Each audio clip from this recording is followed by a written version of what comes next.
Мислам дека сме сведоци на еден невиден политички притисок врз банките во Македонија да го прилагодат нивното работење и нивното пазарно работење по барање на политиката на владата. Сметате дека премиерот Мицковски ова го немал во предвид? Имам впечаток дека владата во целина не е доволно се свесна, да не погрешно да не звучи зборот, не е доволно упатена што прави. Македонската перспектива кон Европската унија е уништена и не постои. Мене ми е само нејасно зашто во судскиот совет да не може и адвокатите да учествуваат при изборот на судии и да го даваат својот глас, бидејќи реално ние навистина сме сериозен фактор.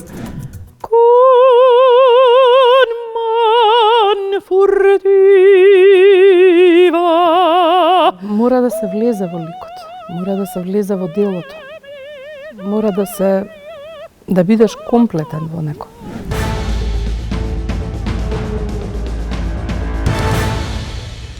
Гледате ново издание на Тренинг, добро вечер. Унгарски чардаш со кредитот од унгарскиот премиер Виктор Орбан. Македонските банки подигаат своји каматни бариери во распределбата на парите од Будимпешта. Тие бараат плюс 3% за камати и трошоци при сервисирањето на кредитната линија од Унгарија. Професорот Никола Поповски, екс-министер за финансии, поранешен спикер на собранието, гостин во ова издание на Тренинг. Добре дојдете во емисијата, господин Поповски. Добро ве најдов. На почеток, премиерот Мицковски најава средба со банкарската олигархиска елита. Сметате ли дека Мицковски ќе се спогоди со банкарите во однос на нивните барања? Прво не би се согласил дека се олигархи председателите на управните одбори или членовите на управните одбори на банките. Тоа е многу тежок збор. Тие се, како и сите други во другите дејности, раководители на банките или на индустријски, или на земјоделски, или на градежни компании, во овој случај банки. Од ова што се случува и што го гледаме во последниве 7-8 дена, мислам дека сме сведоци на еден невиден политички притисок врз банките во Македонија да го прилагодат нивното работење и нивното пазарно работење по барање на политиката на владата. Да подсетиме прво, регулацијата на работењето на банките воопште не е во владина надлежност во сите пазарни економии во светот, па и во нашата. И ова е еден еклатантен пример зошто не треба да биде таму. Замислете владата да беше регулатор на односите во банкарскиот систем. Замислете банките, во Македонија има 14 банки, од кои една е државна, развојната, преку која кредитот ќе се реализира. Од останатите 13 се 3 македонски, другите 10 се странски банки. Од 100 до 90% на собственост во секоја поединечно. Замислете да не беа банките странски, туку да беа домашни. Со каков политички притисок се соочуваат од владата и директно од премиерот. Неколку денови поред на секоја пресконференција, на секоја изјава, премиерот врши политички притисок врз пазарни субјекти да се однесуваат според барањата на владата во нивното деловно работење. Како ќе одговорат банките на ваквиот упат од страна на владата? Банките ќе си одговорат како што тие сметаат. Од тоа што го гледам на телевизија, нивниот одговор е негативен. Тие самите кажат дека само една банка се согласила. Во нашите кругови се знае која банка се согласила, но ајде да не ја спомнуваме тука. И таа се согласила исто така од политички причини. Пошто е банка ќерка на банка која во домицилната држава е државна банка. И таа од политички причини согласила да ги изгради односите со новата власт, да бидат фер. Иначе да притискате банки со 0% камата да работат со кредити на корпоративен сектор, на предпријатија, па јас можам без многу размислување да ви кажам одма 3 причини зашто е тоа невозможно. Еве да речеме една банка ќе се одобрат 50 милиони од тие средства. И да речеме дека она ќе ги за нив ќе конкурираат 150 фирми да подигнат по 2 милиони. Кој ќе ги обработува кредитните барања? Има таму кредитни референти што имаат плати. Има банката трошоци. Оперативни трошоци, тековни трошоци. плати за вработените, за кого тие, значи не се зборува овде за заработки на банките. Ке треба да ги обработуваат со недели, со месеци вработените тие кредитни барања. Второ, на чии товар ќе биде погрешното кредитирање. Знаеме дека односите се изградени така што Развојната банка ги дава на банките, а банките одговараат со целиот свој потенцијал пред Развојната банка. Ако некој не го врати на банката, банката ќе си го врати на Развојна банка од другите средства. Знаете чии се другите средства? Во нашиот банкарски систем активата вкупна на банкарскиот сектор е околу 12 милиарди евра. Од кои 10-15% се средства на банките, односно на акционерите, и другите 85-90% се депозити на граѓаните и на компаниите. Банките работат со нашите депозити. И сега ние ги притискаме они бесплатно да работат и да го сносат ризикот ако некој кредит пропадне од нашите депозитни средства 90% да се покрие тој губиток.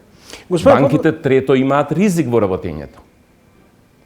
Како може они сето тоа да го владата пренемагне и да бара од нив да работат на тие принципи? Ја сум малце шокиран, искрено да ви кажам. Како се случуваат вакви финансиски аранжмани во контекст на договорот со Будимпешта и подигнувањето на кредитот, без претходно, например, да има диалог или консултација со домашните банки? Значи, кредитот од Будимпешта е договорен очигледно сега веќе тајно пред изборите и не е дел од изборната кампања во која тоа се соопштува. Од причини што си ги знаат тие што го договарале, во овој случај владата. Тој кредит 500 милиони е сега повлечен веќе, од кои 250 се чуваат за општините, што е исто така еден безпреседан однос во македонските односи финански со странство, можеме да кажеме после зошто. Вторите 250 преку Развојната банка ќе се насочат преку деловните банки до крајните потрошувачи, за кои државата одредува рокови, 15 години, банките со такви рокови не работат. Прво, супервизорот на нивното работење ќе им ги оцени дека се тие недоволно функционални. Кој знае од сега компанија во идните 15 години колку ќе биде моќна да ги враќа тие пари.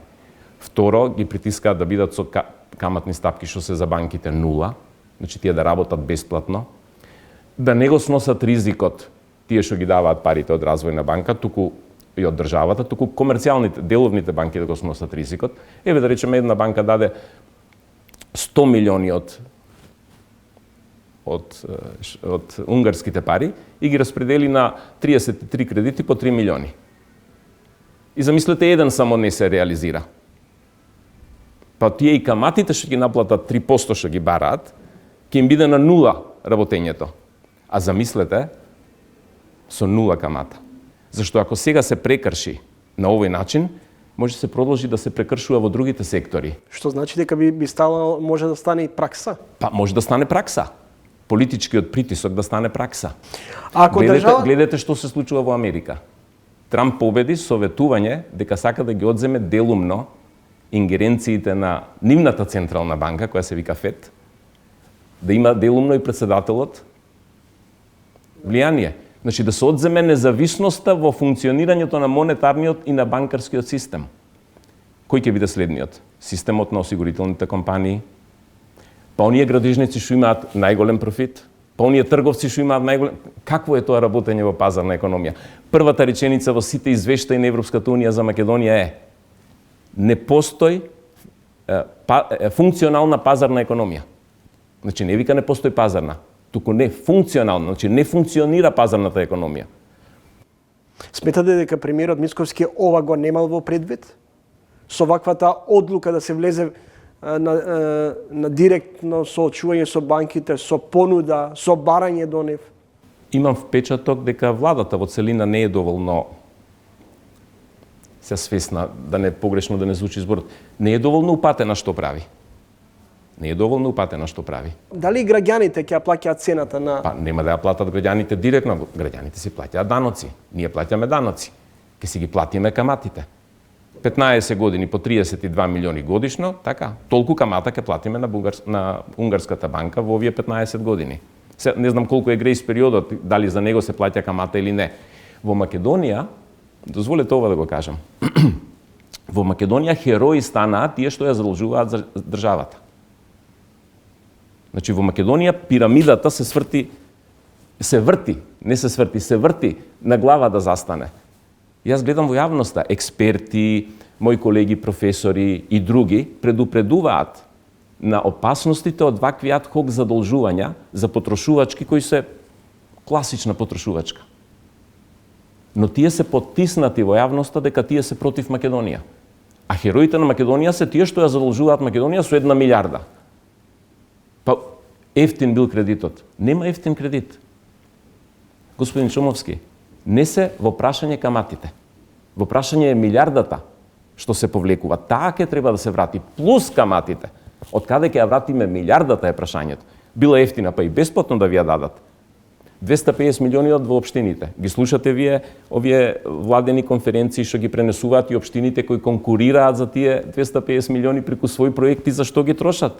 За тротоари, мегапарк во Скопје, една општина, мегапарк, тротоари, канализациони цевки, ќе поправаат кровови и културни домови.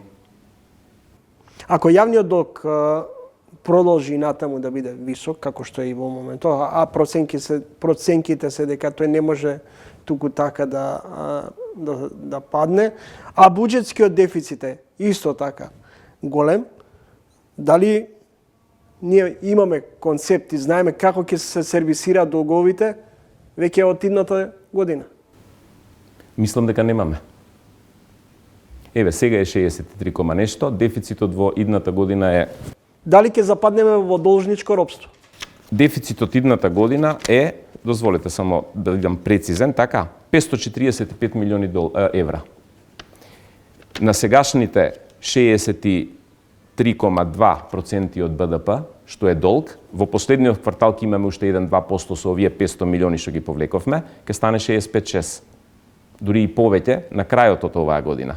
И додадете 3% од идната година или 4%, идната година ќе ја завршиме близу до 70% јавен долг и веќе во 2026 ќе го надминеме 70%. Тоа за Македонија е неодржливо.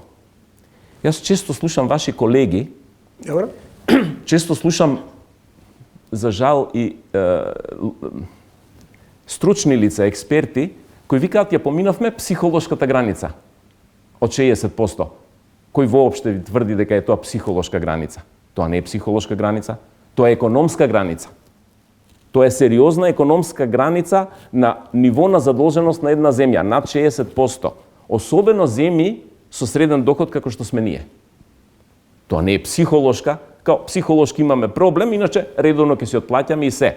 Ќе ги отплаќаме, но тоа ќе има товар врз економијата. Ќе ги отплаќате, ама ќе нема за нешто друго.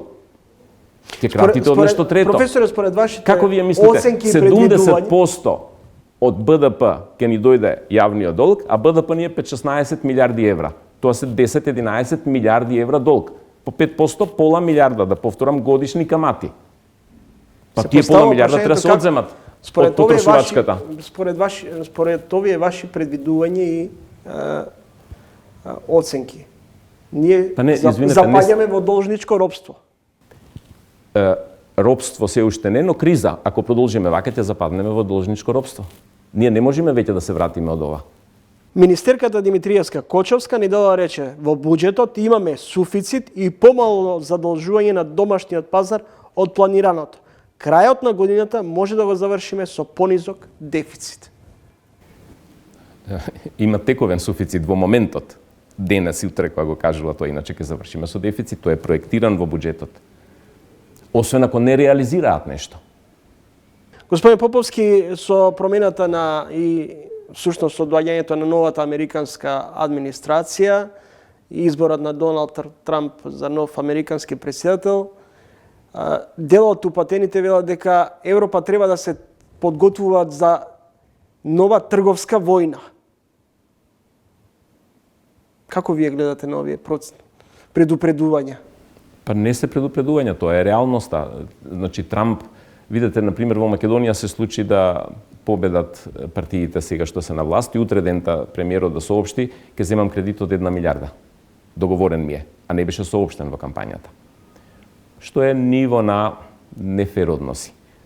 Во Америка не се случува дека Трамп и неговата администрација ќе воведе сега, они ги викаат тарифи се работи за царини, па ке нас ги преведуваат постојано тарифи, царина се работи.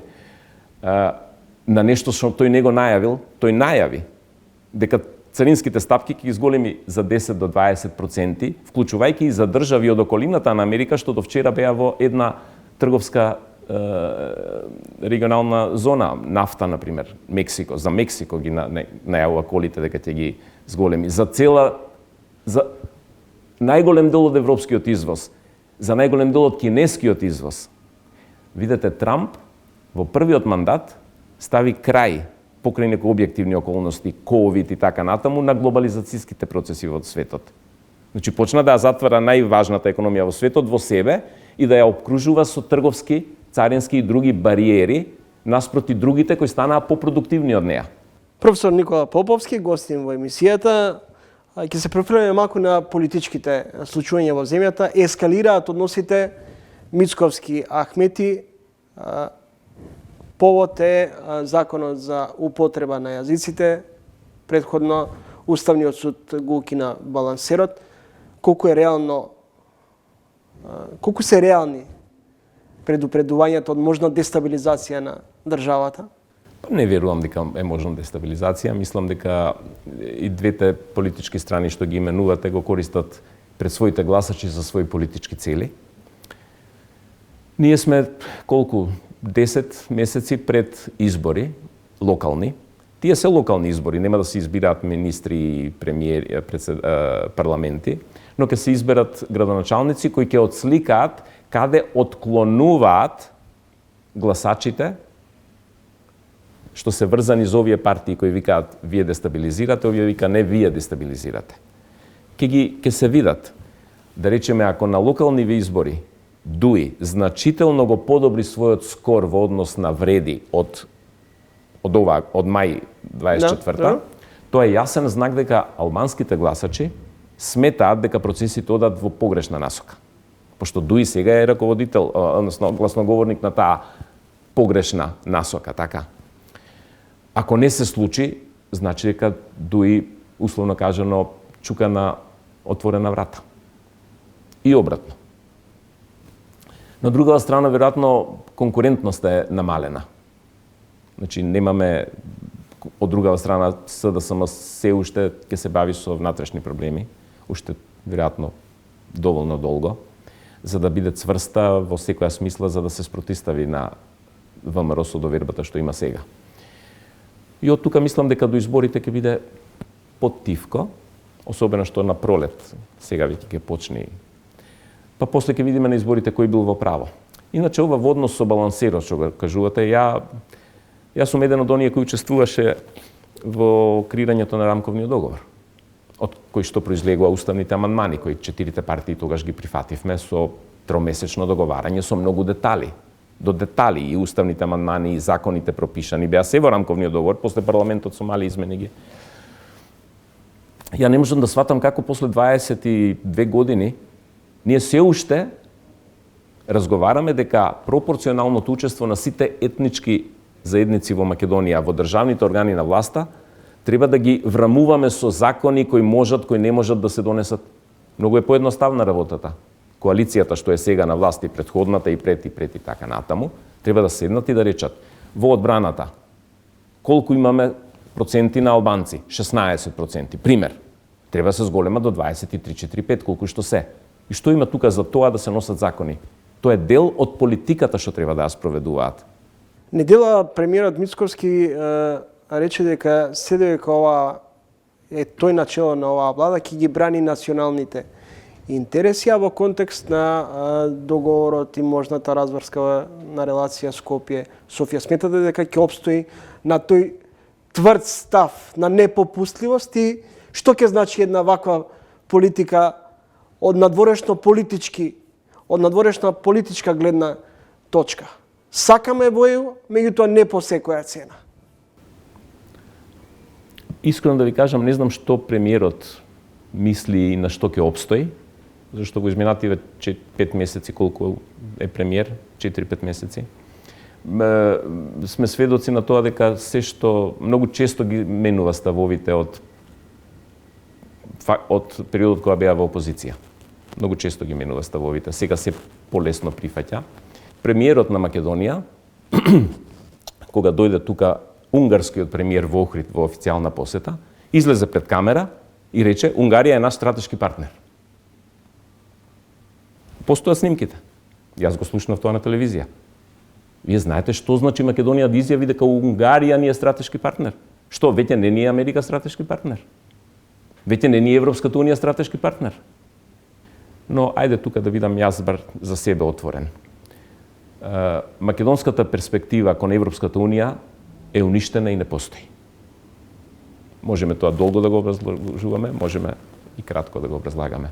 Односите со Бугарија и барањето на бугарите, кои само на површината делуваат како технички, сменете го уставот, сменете еден-два закони, не знам што, не се де факто технички, тие се суштински.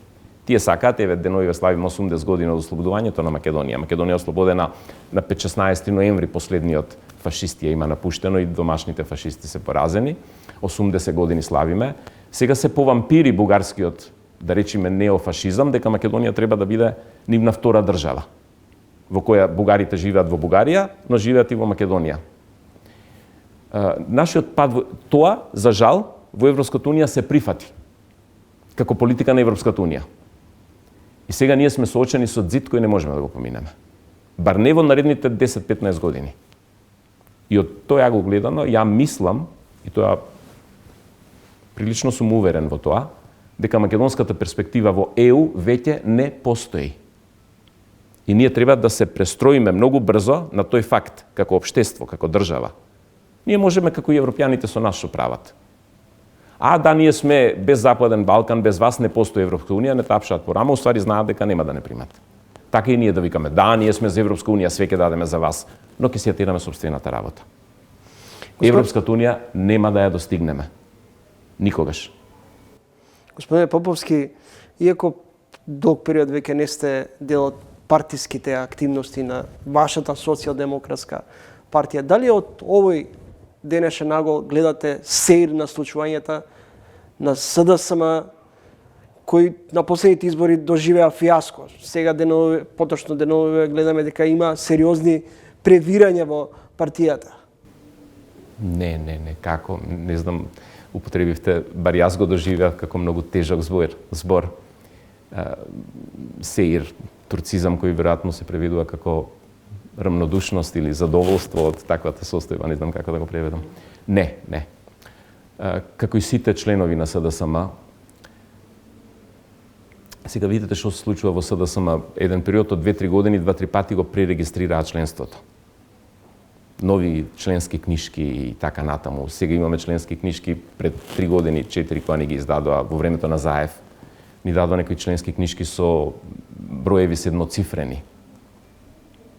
Значи, не знаете ни дали имате некоја книжка со од почетокот или сега повторно го пререгистрираат. Ја мислам дека и они веќе го изгубиат членството да знаат што име, особено со случувањата со ЗНАМ. Мене не ми е сеедно од 3 причини. Прво сум еден од оние кои основале таа партија во 91 година.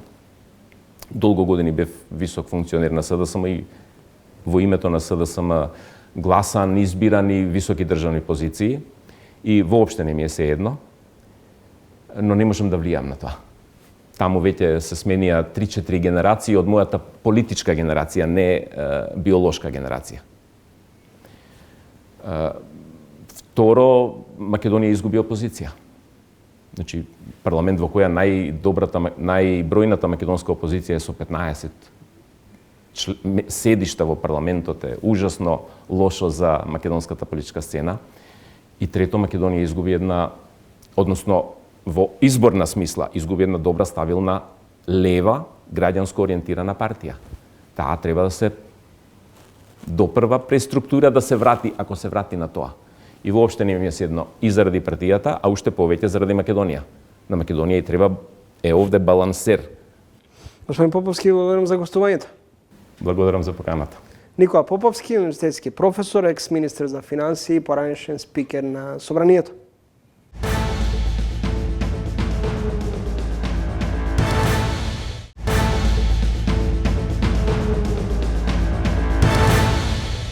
Водечки оперски и драмски сопран во државата во последните 30 години.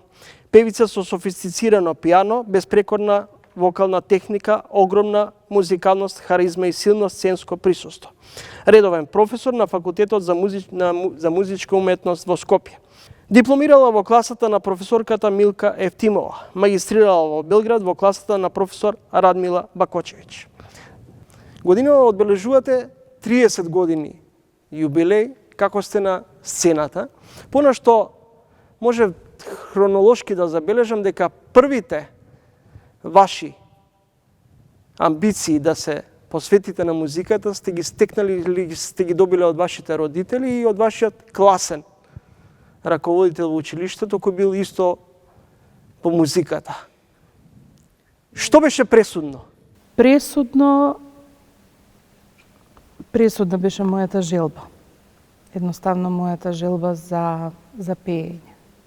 Јас од мали нозе го носам тоа во себе и како дете сум го покажувала на секој можен начин. Понатаму низ текот на годините тоа испрофилирало и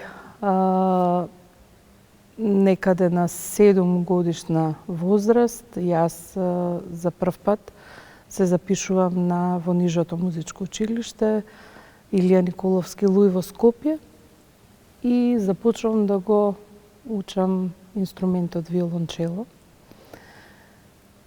Со не толку голема страст, затоа што мојата страст беше пеењето. Но и покрај уверувањата на сите тогашни предпоставени дека желбата, односно дека пеењето и учењето на оперското пеење доаѓа малку подоцна, јас прифатив да го изучувам инструментот виолончело. После завршувањето на нижото музичко училиште, пресудна беше средбата со Симеон Гоголовски, тоа многу пати сум го кажала, кој ме однесе кај неговата колешка, мојот професор Милка Евтимова. Се сеќавам на првата средба, која беше доста впечатлива и тогаш сакав да покажам се што знам, но веројатно го носе во себе само талентот и подоцна почнам да се усовршувам, да ја усовршувам вокалната техника, вокалното пеење. Прилично е тешка нашата професија, затоа што немаме пишани зборови од каде можеме да учиме за како тоа треба да се направи, туку нашата работа е исклучиво практична. Она што е теоретски напишано се музичките дела, музичките композиции, теоретски како тоа треба, методиката на работа, како тоа треба да изгледа. И јас секогаш кажувам дека треба да се поседува исклучителен слух за почеток, добар ритам и интелигенција која ќе успее, со која ќе успее еден млад човек да го свати професорот што сака да пренесе во изучувањето на вокалната техника. Во една прилика имате изјавено: ќе треба да направам публиката да го почувствува она што јас го пренесувам. Дали е тоа израз на љубов, љубомора, страв или пак бес, нервоза или било што. Тоа мора да помине низ моето тело и таа моја емоција да ја пренесам до публиката, до секој еден слушател. Тоа е тешко. Тешко, навистина. Мора да се влезе во ликот, мора да се влезе во делото, мора да бидеш комплетен во него. Не само таа вечер на сцената, туку претходните неколку месеци, подготвувајќи се да излезеш на сцената. Не ретко ми се случувало да моите домашни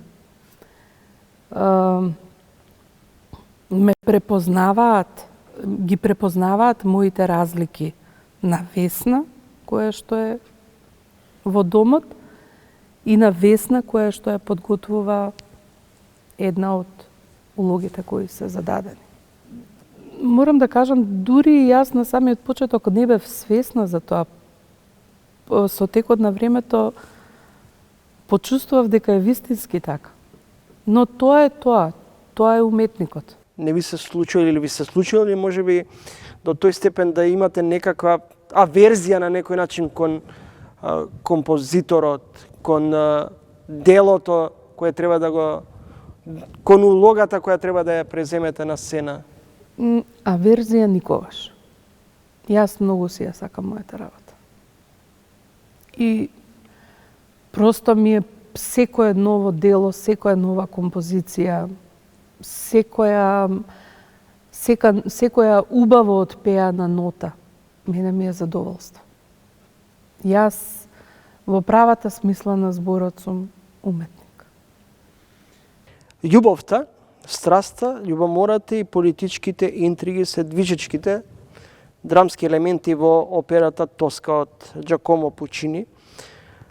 Дали овој оперски трилер се пресликува и во денешницата? Да. Да. Една приказна која всушност и темата е извлечена од секојдневието. Трилер приказна која по многу нешта, да речем, е својствена и за нашето денешно модерно живење. Но она што е особено битно ако зборуваме за операта Тоска, кога веќе ја споминавте, од музички аспект бара зрелост и еден оформен, италијаните велат персонаджо, карактер во себе. Да може тоа да се даде на вистински начин на сцената. Бунтовник сте во душа? Сум. Да. Особено на неправди. Да. Реагирам. 30 години на сцената, добитник сте на голем број на признанија и награди. Може ли да издвоите нешто овие 3 децении што за вас оставило особено впечаток? Печат врз работа, вашата приватна, професионална работа.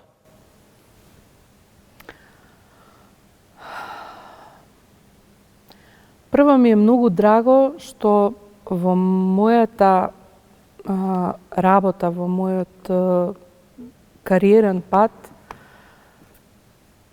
се што сум работела, се што сум отпеала, бил за тој одреден период.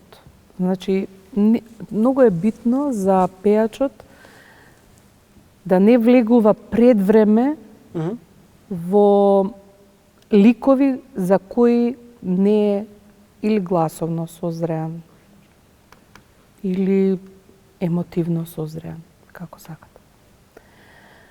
Многу е битно да се погоди моментот. И многу ми е драго што сум влегувала во представи, во продукции кои сум можела со една леснотија и со како да кажам, со своевидно музичко изразување да го направам на сцената, да го пренесам на сцената, да го пренесам на публиката. Многу голем дел од моите улоги се земени во овие, да речам, средни години. И мислам дека патот на еден пејач треба да биде таков. Треба да биде внимателен, треба да биде сигурен и да не по секоја цена се прифаќа било каква улога. Еве ќе ви кажам еден пример. Оваа година имаше отварање на мајските оперски вечери со операта Трубадур. Дирекцијата ми ја довери партитурата и покрај тоа што долги години сум ја пеела, но сметав дека тој лик на Леонора, на тој лик му прилега многу по лирски глас. Ние како уметници, како созреваме, така и биолошки нашиот часовник на некој начин работи, така што мора да бидеме реални и да прифатиме дека во тој одреден момент таа улога не е повеќе за твојот глас. Не е затоа што гласот е повеќе драмски, повеќе опширен, бара некоја поголема димензија на изразување, поголем волумен и така натаму. Од тука произлегува дека не сте личност која е само бендисана, јас по секоја цена да преземете. Не. Не затоа што видите одговорноста е моја на сцена. Може да ми испочитува дирекцијата и да од X причини, но одговорноста на сцената и оној стрес кој го доживува самиот уметник на сцената е лично мој. За прв пат на македонската сцена сте настапиле со Кармен. Во операта Кармен, да. Во операта Кармен. Да, улогата на Микаела. Улогите кои што имаат во себе носат големо музичко драмско действие. Јас сакам, не ми исполнува музика која е кратка. Не знам дали ќе бидам доволно јасна за гледачите. Не ми исполнува музика која во еден краток сегмент има мое представување. Јас сакам да има действие, сакам да има движење на сцената, сакам да се случува слика во слика, представа во представа. Тоа е она за кое сонував уште како дете.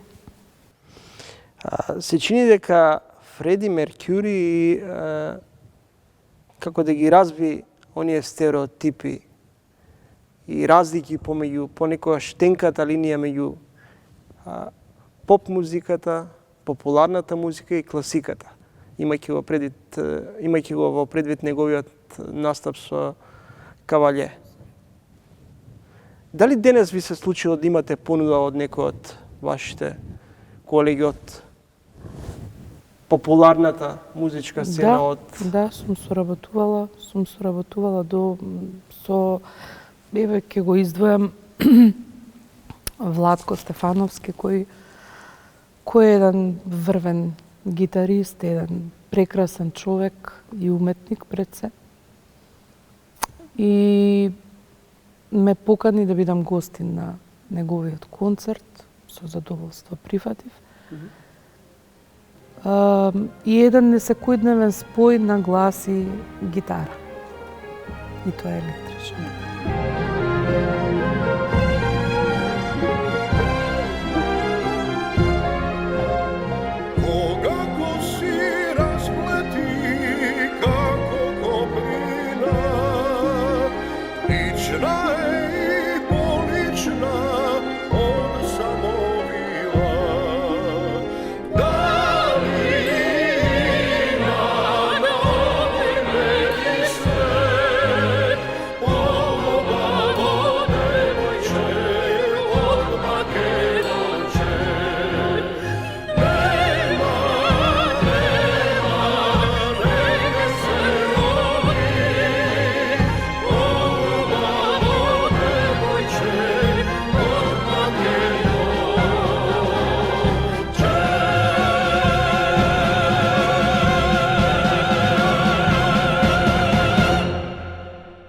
Следите тренинг во Македонската филхармонија, разговарам со Гиневска Илкова. Приватно сте сопруга, мајка на 2 сина. Професионалната кариера паралелно ви е поплочена и со приватни предизвици семејни. Водевте битка и водите секогаш битка со вашиот брат. Како успеавте да го извлечете, како што вие велете, од тоа сивило, црнило? Со позитивна мисла и верба дека после сите негативни работи, добри работи, доаѓа добрат.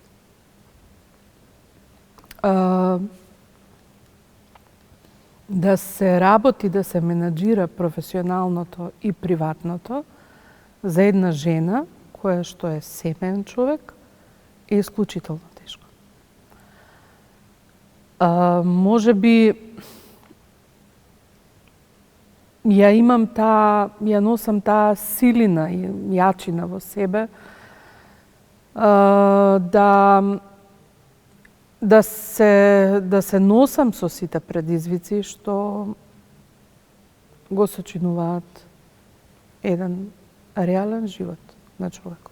Во една прилика велите, успеав да го извлечам мојот брат од ужасот.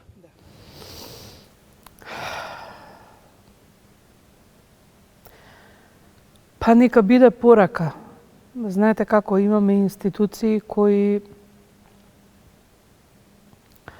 се по многу нешта во ред, но кога човек ќе влезе внатре и кога ќе се соочи со, гледајќи ги сите тие пациенти и како да кажем, и нивните услови за живот се под секое човечко ниво. И просто совеста не ми дозволуваше да остане таму каде што беше. Воопшто не сакам да звучам патетично или некако поинаку, но пред се сметам дека секој човек треба да има еден достоинствен живот. Сте имале можност и понуда да работите надворот. Да. Државата во странство, но сте одбрале опцијата од Македонија да работите Да. на европските и американски сцени. Да. Како ги учите? Како ги насочувате вашите 2 сина? Знаете како, сега можеби ќе звучам нескромно, но тоа е, верувајте, беше нашата цел како родители на заедничка одлука. Сакавме да им дадеме добро образование на нашите деца. нема да вложуваме во ништо друго, ќе вложуваме во децата и во нивното образование. Така што тие едниот син, поголемиот син, веќе магистрираше на факултетот Шефилд во смерот неуромаркетинг. Помалиот син студира на истиот факултет во областа на финансиите.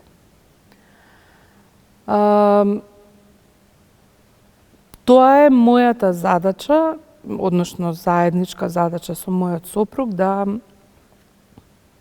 им дадеме квалитетно образование.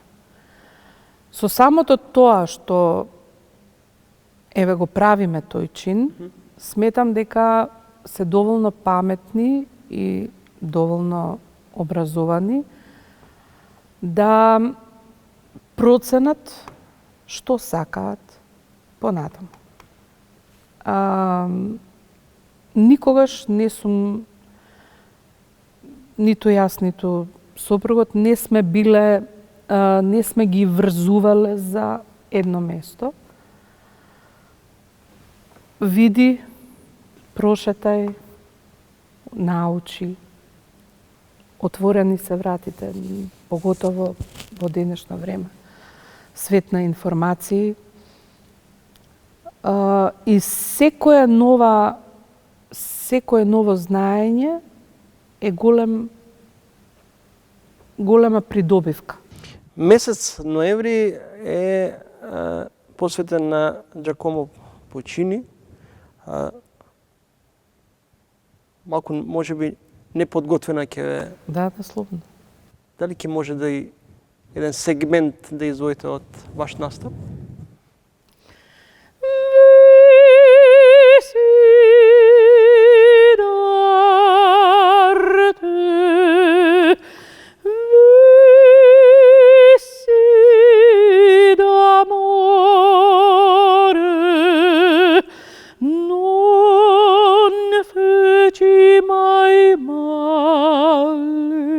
Ad anima viva,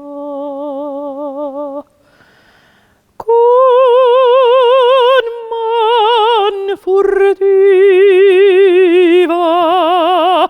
con te miserie, con nobbia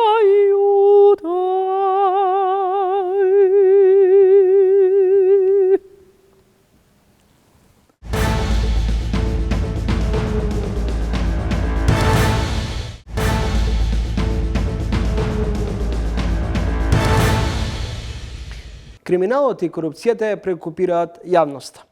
Во изминатава деценија се создаде амбиент со непишано правил. Ако крадеш, тоа да биде за многу пари. Со нив потоа можете да подмитувате, корумпирате, да ви застаруваат кривичните постапки, да се етаблирате во општеството без нормални или морални вредности. Во вулгаризацијата на казнената политика стана правило во затвор за 10 кебапи. За 10 милиони евра ќе се спогодите со обвинителството. Ќе се обидам во овие тези јавно да ги анализирам низ разговорот со вечерашниот соговорник. А за него или тој лично ќе каже: ако правото е љубов, адвокатурата е страст. Господине Јанура, дали ако како адвокат ја чувствувате и ја согледувате и можете да ја дешифрирате ерозијата на судско-обвинителскиот систем во државата во моментов, кој може би на најниско ниво денес? Па за жал тоа го чувствувам јас, го чувствуваат моите колеги адвокати, но мислам дека го чувствуваат и сите граѓани и целата јавност и дека си има потреба нешто да се смени. Што треба да се смени? Од каде да почнат реформите за кои долго време се зборува во јавноста, а и новата влада предводена од Мицковски вели дека мора да се направи сериозен рез во судско-обвинителскиот сектор? Па сега дали на таков начин со такви радикални промени и најави би вродиле плод, за тоа не сум баш сигурен. Но сепак треба да постои систем каде што за судии ќе се избираат оние луѓе кои што ги содржат оние морални вредности, се носители на интегритет, но исто така и во судскиот совет, кој што е независно тело, што ја контролира и ја следи и мониторира работата на судиите, исто треба да постојат гаранции дека се избрани таквите личности. За да бидам, за наједноставно да бидам сватен, ако го анализираме точно терминот интегритет, што е една особина која што мора да ја има секој судија или член во судскиот совет, тоа значи да постои да има способност да се одбрани од било какви надворешни влијанија и од било какви внатрешни влијанија кои што самиот човек по себе си ги носи. И тогаш ќе биде целосно непристрасен и слободен во носење на своите одлуки. Во време на општ грабеж на растечкиот криминал на белите јакни се намалија казните, се скуси рокот за застарување, големите имиња стануваат недостапни за правда. Сега се најава нов кривичен законник. Дали ова е се во насока повторно за недостиг или недоверба во правната сигурност? Видете, ако конкретно го спомнавте измените на кривичниот законник, што беа доста критикувани во јавноста, конкретно за делото злоупотреба на службена положба и овластување, тие измени требаше да се направат, бидејќи навистина тоа дело беше со престроги казни. Но тајмингот кога тоа се направи, во моментот, раѓаше сомнение и несигурност кај граѓаните, и граѓаните имаат чувство дека токму тоа се прави со цел за одредени луѓе или политички елити да бидат спасени. Како во правото и постапките едно од начелата е индивидуализација, како е возможно толкаво шаренило во казните или изрекувањето на притворите? Па видете, секој случај си е сам по себе. И сите факти се анализираат заеднички и сам по себе, како и секој доказ.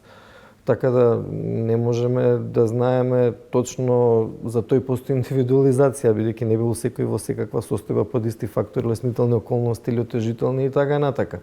Така да разлику казните нормално е дека ќе има. Се зависи колку е добро образложено давањето на казната и незината висина. Нормално селективна правда воопшто не е правда, тоа се согласувам со вас. Но секој случај треба индивидуално да биде ценет.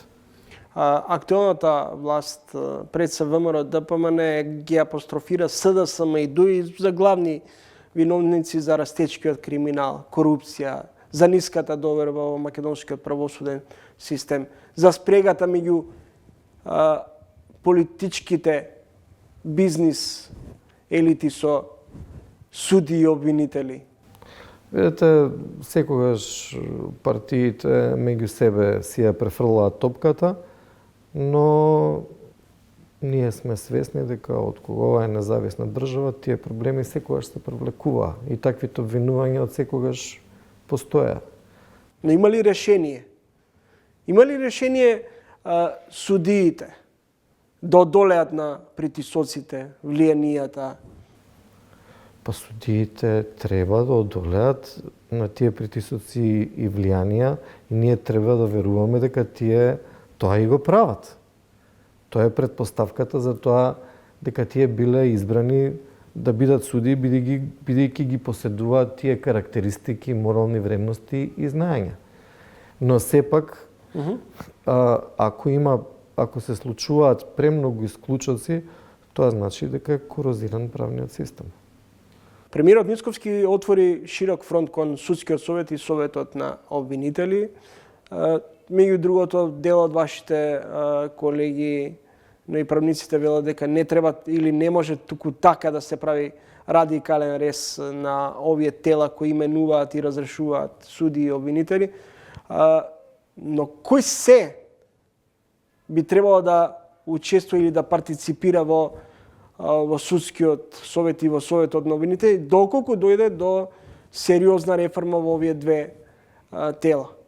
Веројатно ќе се согласите со мене, тоа е општо прифатено начело дека да постои слобода и владење во правото во едно демократско општество треба да постои реална и сериозна поделба на власта.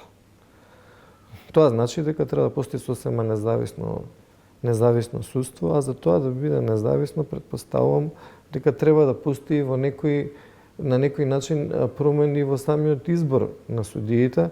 Постоја идеи, например, во судскиот совет да се избираат само судиите од нивните редови, па после тоа испадна дека може да ги бира дел парламентот, дел председателот и така натаму, што представува одреден микс.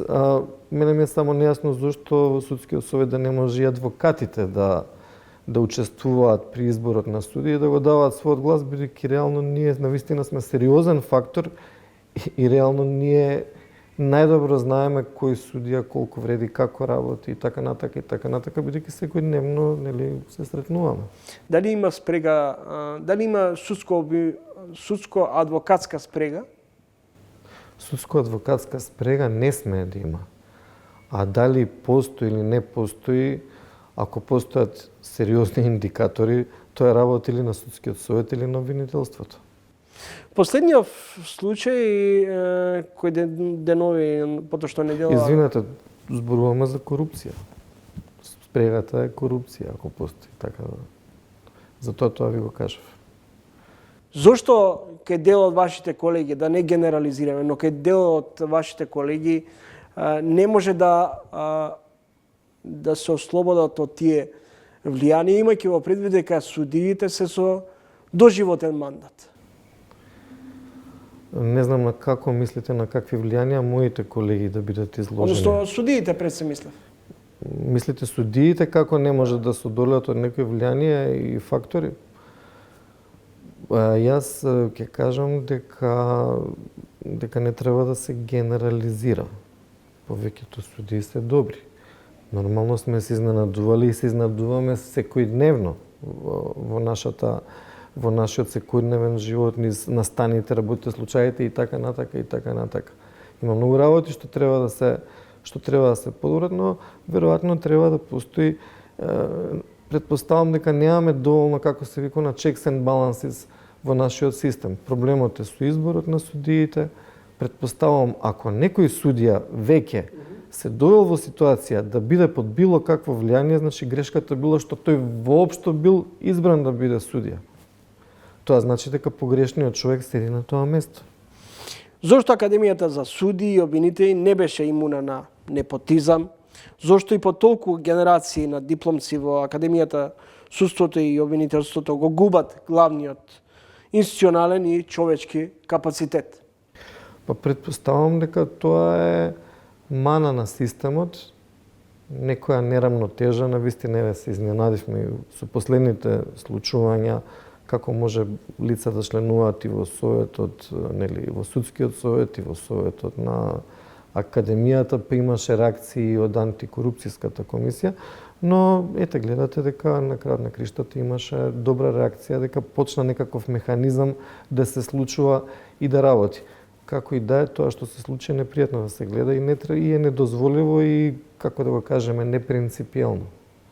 Како вие, како адвокат, ги доживувате овие најави на премиерот Мицкоски дека више нема да се толерира ваквиот однос на судиите и обвинителите, дека мора да се сериозно да се влезе во битка со расчистување со оние кои го нарушуваат имиджот на ова судско-обвинителска фела? И генерално ниската доброва. Да, тоа што го изјавил премиерот, тоа е во агенда на секоја политичка партија кога доаѓа на власт, да направи промени кои што се суштински ќе го подобрат судскиот систем и правниот систем воопшто, но за жал досега не видовме никакви резултати. Премиерот дал изјава, што ќе направи понатаму не знаеме, но да се надеваме дека ќе биде со добри резултати и дека промените ќе вродат некаков плод. Досега, ако се сеќавате, на секое доаѓање на власта имаше на почеток некакви некакви смели изјави дека нешто ќе се направи, но на крај испадна дека тоа беше шминка и дека конкретно во мојата адвокатска афела ние сме биле зачудени како при промена на власта одредени имиња што постојат се уште обстанале. Така да претпоставувам дека секоја управна власт веројатно тежна е да контролира судската власт, но ако таа управна власт е доблесна, да функционира во насока на подобрување на целиот правен систем и искрена е во своите намери и најде прав начин тоа да го направи, тоа треба да биде на многу еден внимателен начин, многу сериозен, многу длабински. Сепак се надевам дека би вродило некаков плод. Дали Се надевам дека ова не е само обично заплашување или притисок. Треба да биде реално подобрување на судскиот систем и работата на судиите и квалитетните судии да можат нормално да напредуваат, да бидат наградувани за своите успеси, зборам за тоа што добро си ја работат својата работа, да градат добри кариери, вистинските луѓе да бидат на правото место.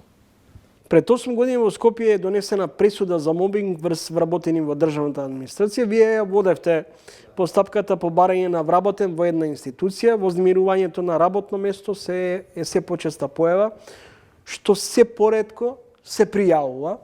Зошто? Искрено да ви кажам, од кога се случи таа пресуда, пред 8 години, ако не се лажам, убаво кажавте, луѓето прилично се охрабрија и почна да водат постапки за мобинг. Предпоставам дека многу малци има донесено пресуди за мобинг.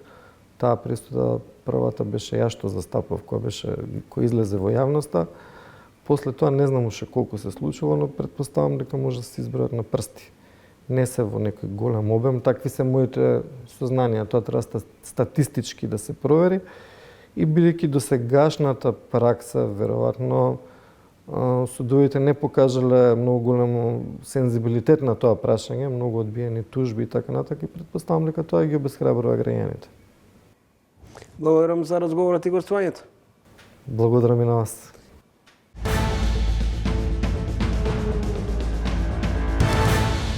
Во овие 60 на минути имавте можност да следите 3 одвоени разговори. Најпрво во студиото на Трилинг беше универзитетскиот професор и екс-министер за финансии и поранешен спикер на собранието Никола Поповски.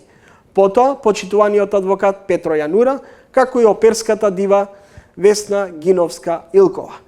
Довидување до идниот петок во исто време. Во меѓувреме, читајте не на triling.mk.